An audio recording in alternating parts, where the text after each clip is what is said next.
नमस्ते प्रणाम। आप सब देख रहल बानी भोजपुरी प्लस। आज के ई खबर बा भोजपुरी फिल्म लाडो रानी के बारे में, जो ना कि official trailer Yash Kumar entertainment YouTube channel पर रिलीज हो चुकल बा। जोना में यश कुमार मिश्रा, एम ऋषि, रितिका शर्मा और भी अनेकों कलाकार बाड़े। डायरेक्टर बाड़े सुजीत वर्मा जी।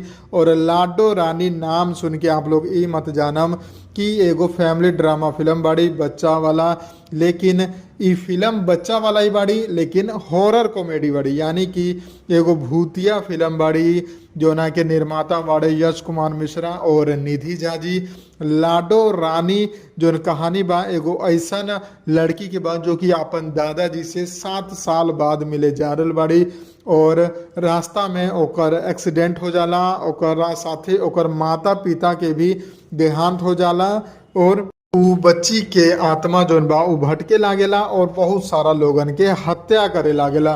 तब एगो बाबा जी के बुलावल जाला, जो कि ई पता करेले कि उ बच्ची सबके हत्या काहे कर रहल बाड़ी और का कारण बा।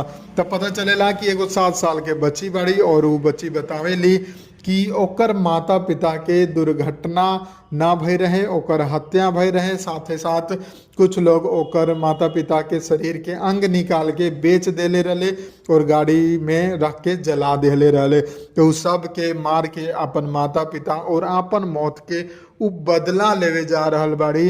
और जब तक उ सबके मारी ना तब तक ओके आत्मा के शांति ना मिली। तो यह स्टोरी बा। साथे साथ एमे यश कुमार मिश्रा जो कि एगो बाबा के रूप धैले बाड़े, उहो ओकर मदद करेले सारा हत्यारा लोगन के मारे खातिर। लेकिन अंत में एगो सस्पेंस दिहल गइल बा कि उ जौन बच्ची की आत्मा बा उ अपन चाची पर ही हमला बोल देवेली। और यश कुमार के कहनाम रहेला कि ओकर चाची निर्दोष बाड़ी, उ ई हत्या में शामिल ना बाड़ी। लेकिन उ आत्मा के कहनाम रहेला, जो कि 7 साल के बच्चे की आत्मा बा, कि हमर चाची भी उस सब में शामिल रहे।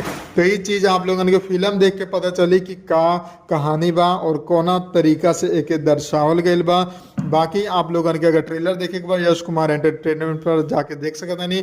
हमारा रिव्यू पसंद आयल बा तो वीडियो को लाइक करी, ज़्यादा से ज़्यादा शेयर करी। हम मिलम आप लोगन के एगो नया वीडियो में नया रिव्यू के साथ। तब तक खातिर जय हिंद, जय भोजपुरी, प्रणाम।